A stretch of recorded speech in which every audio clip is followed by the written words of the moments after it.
Thank you. Thank you very much. Thank you. It's wonderful for me to be back at Oxford and also to have this very kind introduction from John Vickers. And I remember our interactions in those days, of course, with great warmth. I also remember the seminar you mentioned. And I remember one occasion when I was leaving, went to Harvard, I think Ronnie Dworkin telling me, I think one thing that's been common, that even though we share very similar political ground, you and I have never agreed. So then we discussed this proposition for a while, and it turned out that we disagreed as to whether we had agreed at all or not. I've now forgotten who took which view about whether there were elements of agreement or not. Of course, later we had Jerry Cohen joining us, and that was also a great thing. Sad for me to recognize that all my partners are no longer here, so I have to carry the memory of that and the tradition of that. Well, thank you very much, all of you, for coming. As John said, democracy and social decision is the topic I'm talking about. It's not going to be a very long talk because I was strongly advised to leave time for discussion, which suits me very well. So, and I've been promised lively discussion here, so I'm very much looking forward to it. There's a lot of discontent right now about social decisions that functioning democracies seem to be producing. A majority of Americans give evidence of being unhappy with the democratically chosen President of the United States. In fact, the majority of those who voted in the presidential election cast their ballot against him.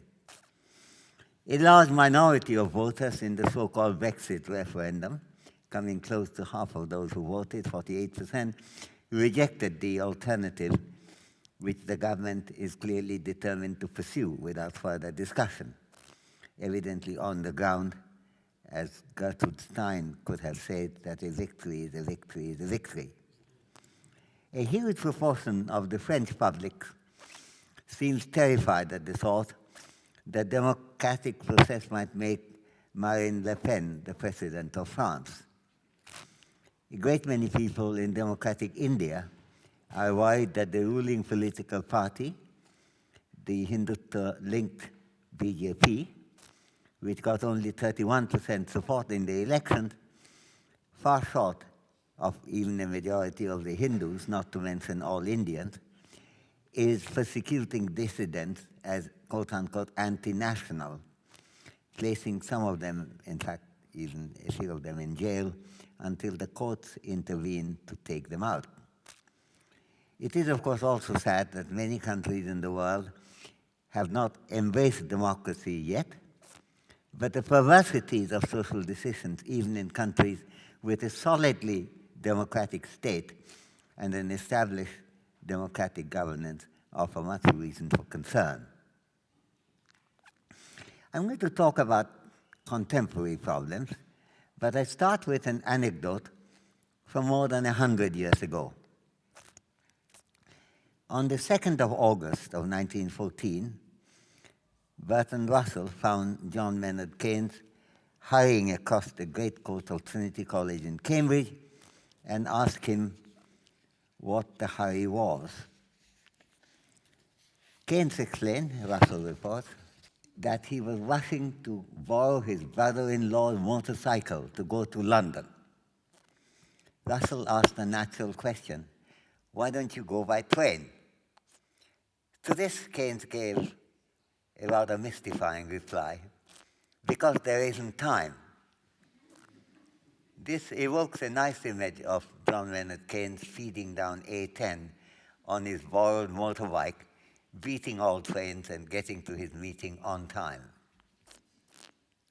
So what was the meeting? Russell did not know, but made further inquiries and found out that this was a discussion on interest rate policies of the Bank of England. Within a few days, the bank rate, which panic mongers had put up to 10%, was reduced to 5%, noted Russell. This was Keynes' doing. Keynes was not officially in charge of interest rates at all, but was joining in as a contribution to an informed discussion, making a contribution to an informed discussion of national policy. Keynes' willingness to join in the exercise of public reasoning is all the more impressive if we take into account the fact that August 2, 1914, when Russell spotted Keynes rushing to get his bike to hurtle to Baldock, was a Sunday. Russell was pleased too that Keynes was doing this, for he believed, to quote Russell, Keynes' intellect was the sharpest and clearest that I've ever known. But Russell also contrasts his own priorities with the way Keynes and his superior-minded friends saw themselves. We, says Russell, believed in ordered progress by means of politics and free discussion, whereas the generation of Keynes and Lytton Strachey did not seek to preserve any kinship with the Philistine, unquote. That diagnosis might have had some plausibility, and it's not hard to see something of a Coriolanus in Keynes' confident pronouncement on public policy. And yet, in fighting for what he believed in, Keynes did see with great clarity the need for social discussion, and did make serious effort to get his point of view across to all. Whether he should have had a stronger sense of kinship with the public, including the Philistine, is a separate issue, and Russell's concern is not irrelevant to what I'm trying to discuss today. However, being welcoming to the lay public is an issue I must get into. It is no less important to understand the overwhelming sense of personal obligation that Keynes felt that he had in offering what he could to general discussion with people. This became particularly important in Keynes' life some years later, when, through his epoch-making book, The General Theory of Employment, Interest and Money, published in 1936, Keynes aimed to change public policy in Europe and America to end the Great Depression. But well before that, in 1919, that is in between 14 and 36, the 2 dates I'm talking about, he had invoked the need to influence public opinion at the end of the First World War, British public opinion, when his criticism with Versailles Treaty, and his argument against the imposition of severe austerity on defeated Germany through excessively high reparation payment, which faced immediate, when he made this proposal, faced immediate rejection by the government of the day. Keynes knew Versailles Treaty was mistaken, politically as well as economically, in imposing huge hardship in Germany and causing a huge reaction, as indeed subsequent developments would bring out. Fighting with his back to the wall in 1919, Keynes found himself rather friendless among the top policy makers and their advisors in Britain. Keynes ended his famous critique of Versailles Treaty in The Economic Consequences of the Peace, a great book to read, with a passionate appeal for public education. I quote from Keynes, "To the formation of the general opinion of the future, I dedicate this book." He expressed with some passion his aim of, I quote again, "setting in motion those forces of instruction and imagination which change opinion," unquote. No matter what Keynes thought of the Philistine, about which Russell was worried, the author of the general theory certainly wanted to work through influencing public opinion, the opinion of all. In the give and take with the public, Keynes' focus may well have been more on to give rather than on to take, But judging by the choices he made over his life, it will be difficult to agree entirely with Russell that Keynes aimed at, I quote from Russell, a life of retirement among fine shades and nice feelings, and conceived of the good as consisting in the passionate mutual admiration of a clique of the elite, unquote. Keynes did enjoy conversation with the intellectual elite, there's no doubt about that, but was also engaged through his life with trying to change the, I quote, the hidden, quote from Essays in Persuasion by Keynes, the hidden current flowing continually beneath the surface of political history, unquote. But how would this change come about?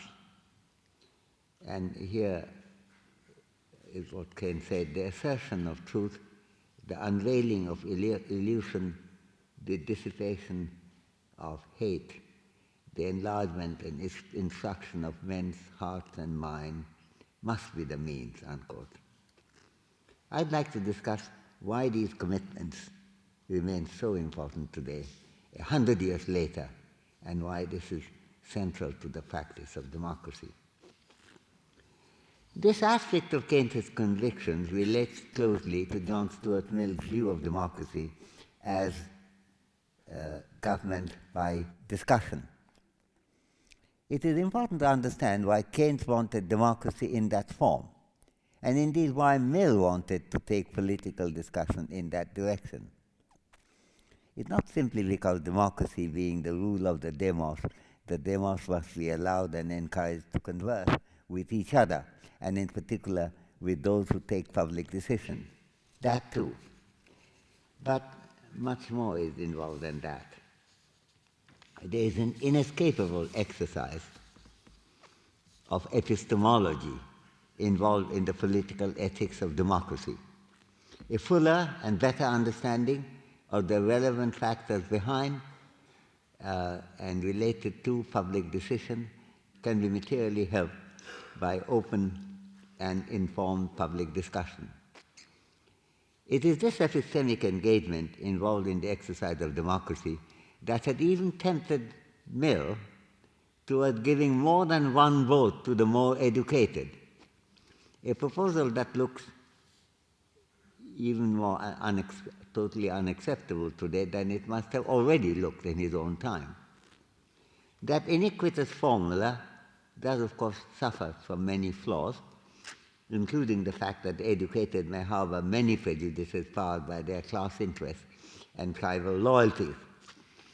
But we can still understand why the egalitarian Mill was at all attracted by such an inegalitarian and unprepossessing idea of giving more voice to those with education.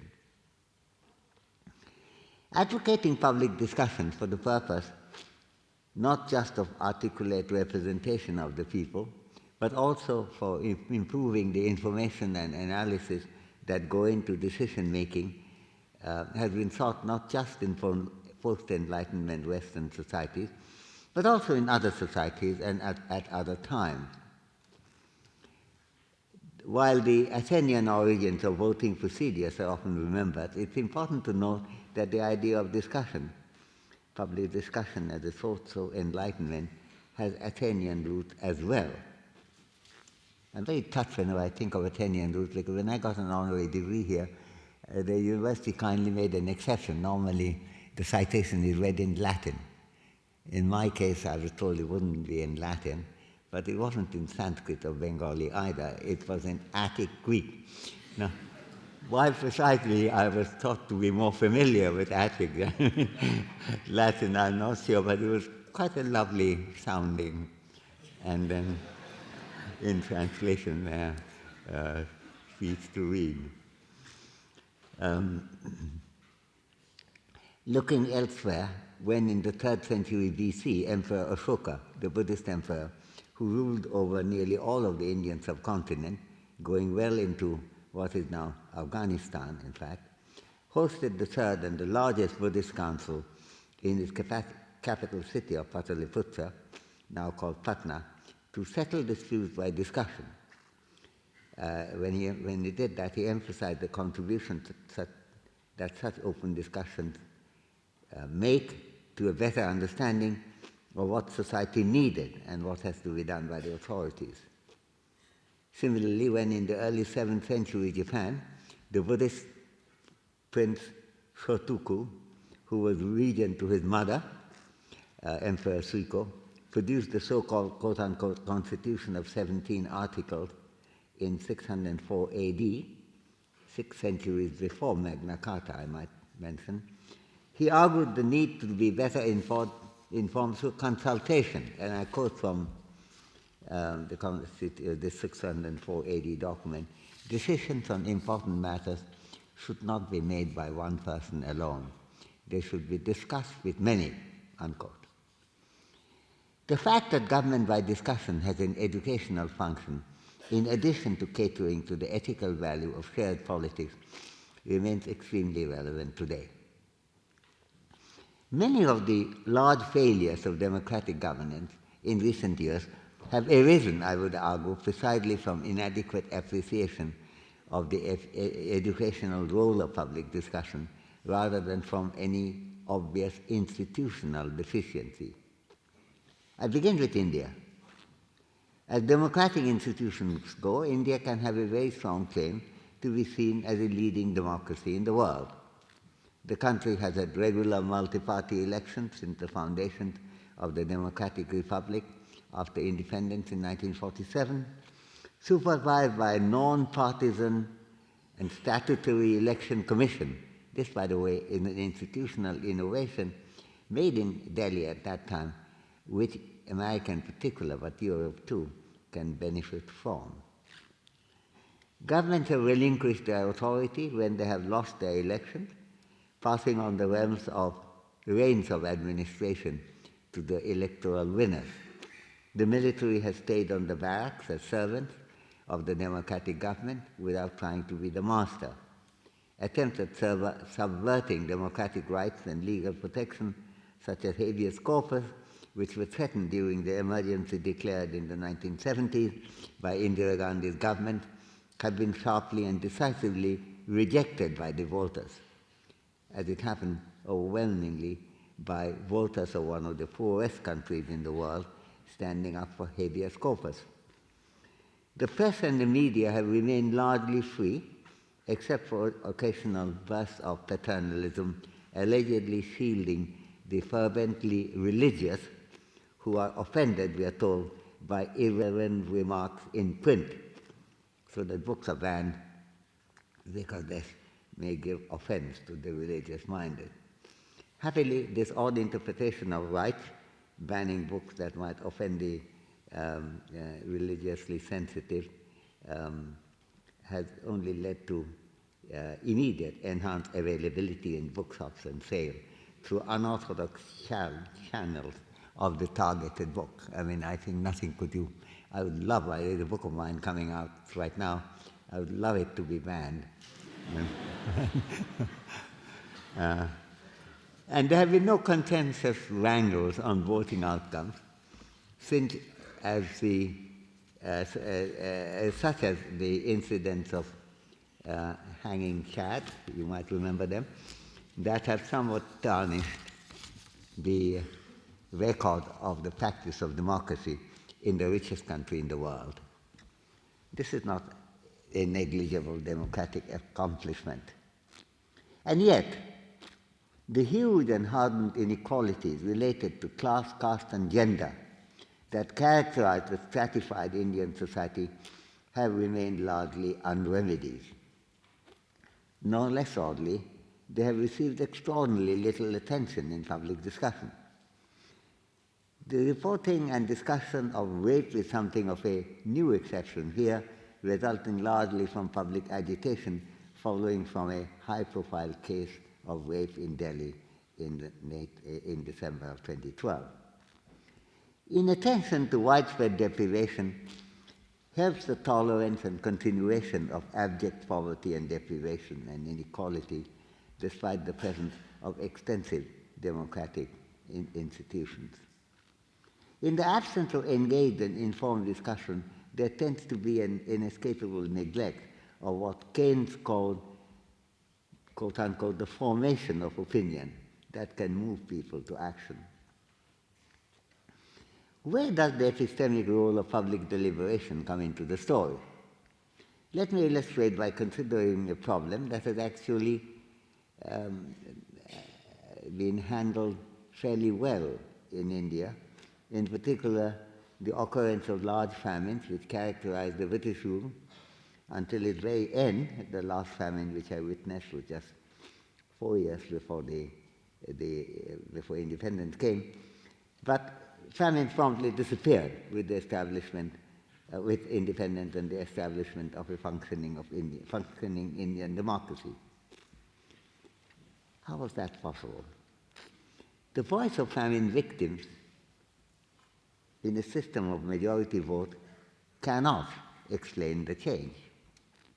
The number of famine victims as a proportion of total population is always quite small, usually no more than 5%, and hardly ever more than 10% of the total population, which is why famines are easy to prevent and eradicate if you try, because not a huge amount is involved compared with national resources. If the affected or threatened people were the only persons who were moved by the importance and urgency of famine prevention, then electoral outcome based on majority decision could not be particularly effective for this task. It is through public discussion that people in general, not just the minority threatened by famine, come to appreciate the suffering of the famine victims and understand the urgency of preventing such calamities. Public discussion also makes people better informed on the fact, which used to be denied, that famine can be easily stopped by prompt public intervention.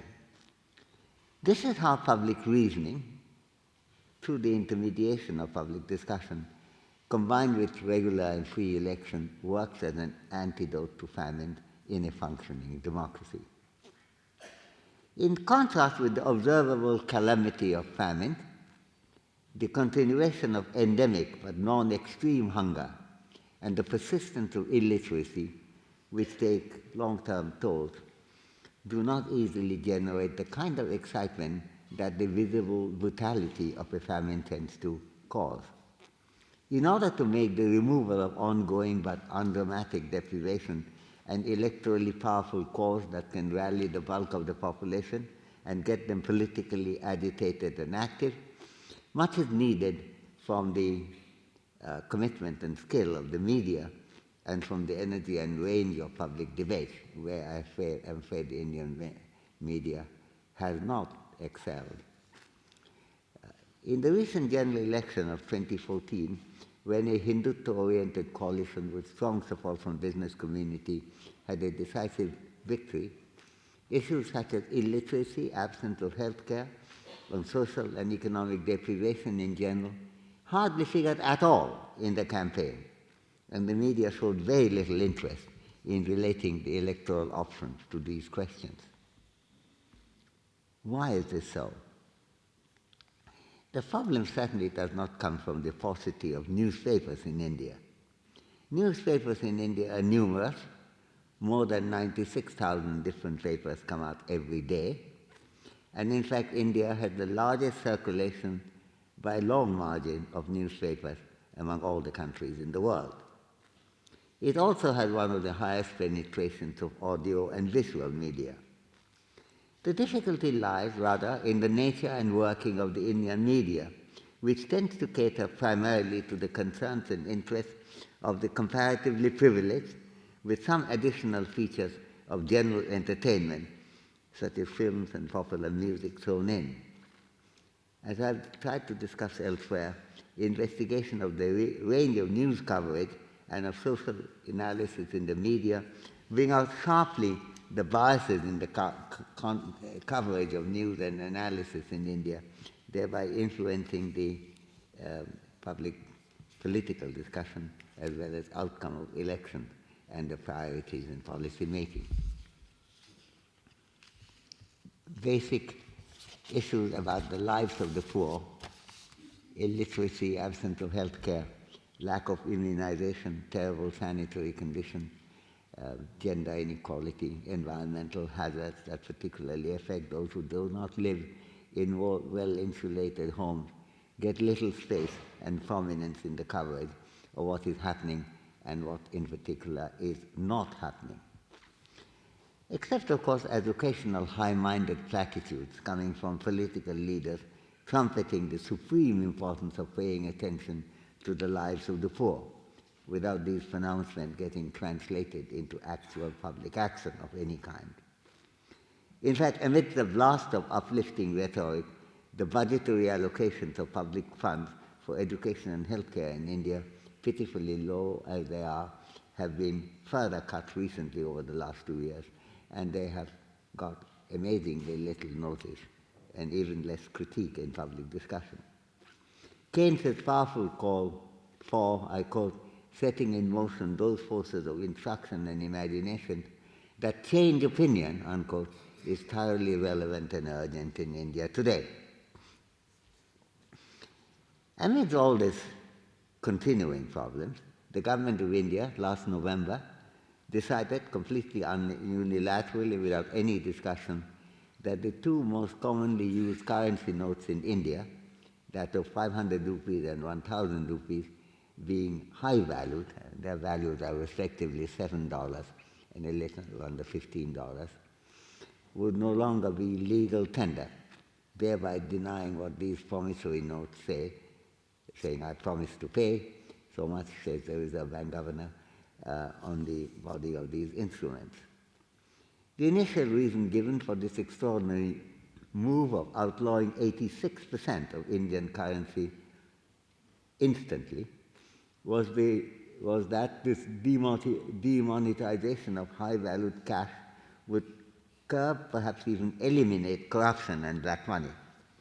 An odd expectation, since it's well known that only about 6 or 7% of black money is actually held in the form of notes. Mostly they're held in the form of precious metals, jewelry, and other assets.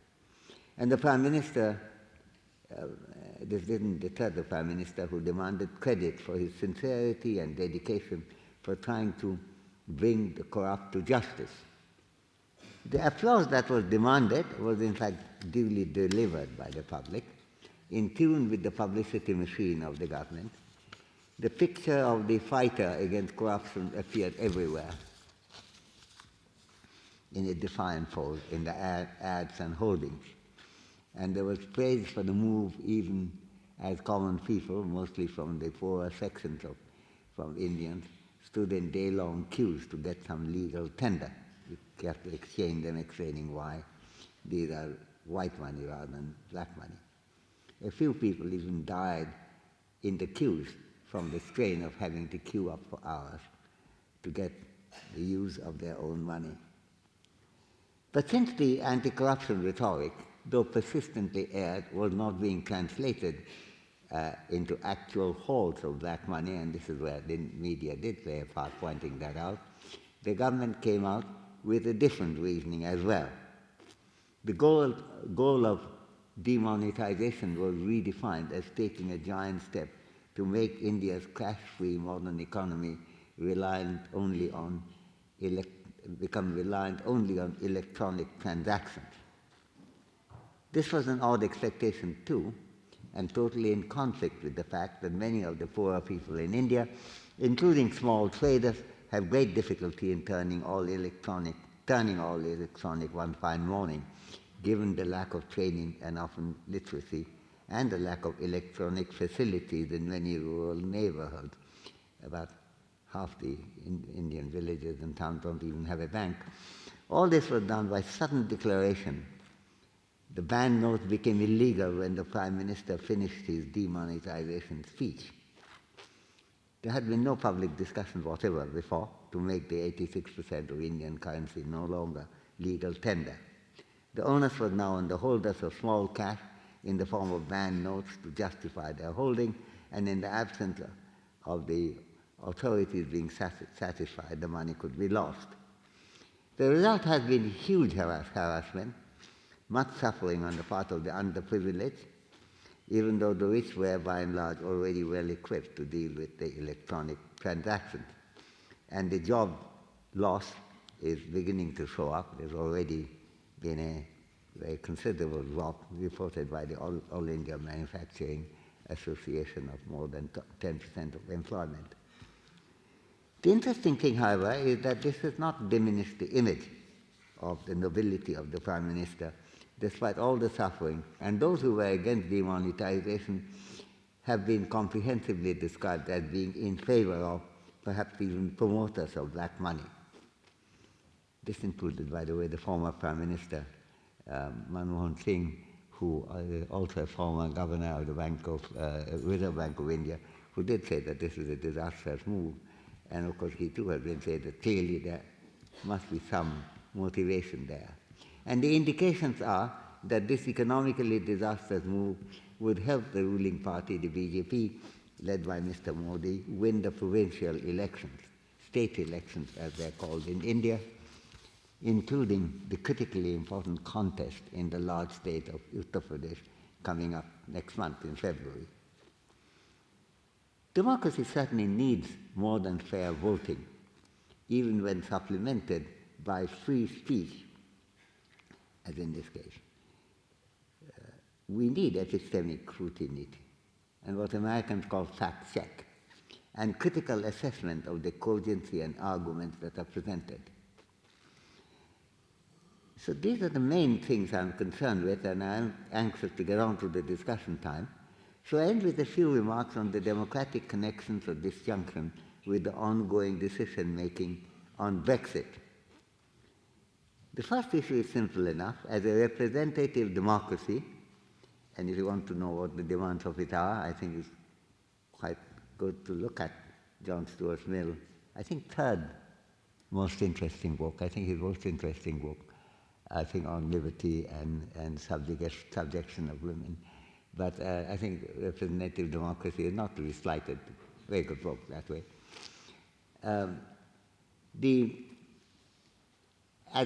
Representative democracy is meant to be governed by the parliament, not by opinion polls. This has been a matter of contention, but judging from the Prime Minister's speech on Tuesday, it seems that the government has accepted this basic point, even though questions can be raised about the stage or stages at which the Parliament should have had its say. A second issue concerns we have to separate out these issues. A second issue concerns the epistemic demand of democratic governance. If misinformation, for example, about how much public money Britain would save from leaving the EU and how much would go straight into the National Health Service, had been extensively used in influencing people in the poll and corrected only after the poll, then that must have some implication on the seriousness with which the poll results should be taken. A third issue is the lack of clarity regarding what was being voted on, since there was no well-defined proposal of action that was being placed before the people. Even the partial clarity that has emerged from Theresa May's speech on Tuesday as to what is being proposed was never placed before the voting public and in the Brexit vote. A fourth, and in many ways the central issue, is the lack of public reasoning and scrutiny of the issues involved in a way that would have satisfied John Stuart Mill's description of democracy being government by discussion.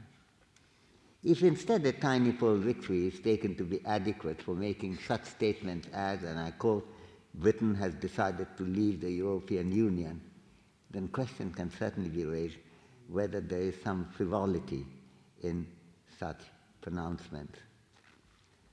I'm not arguing for one position or another in this speech regarding Britain remaining in or leaving Europe. But it can seriously be asked whether the democratic requirements of discussion and public scrutiny have in fact been met. The failure may not be in any way as strong as what has happened in India very recently, or even in the USA also very recently, but an understanding of the demands of democracy can scarcely be seen as having been adequately satisfied in the country that has been such a pioneer in bringing democracy to the world. So I stop there and look forward to the public discussion that has been promised to me here and now. We might need, of course, more discussion in general in every country, including Britain, on a larger scale too, not just in Sheldonian, as Keynes explained with such clarity. We do not happily have to hurtle through Baldock on a motorbike to participate on that discussion. Thank you.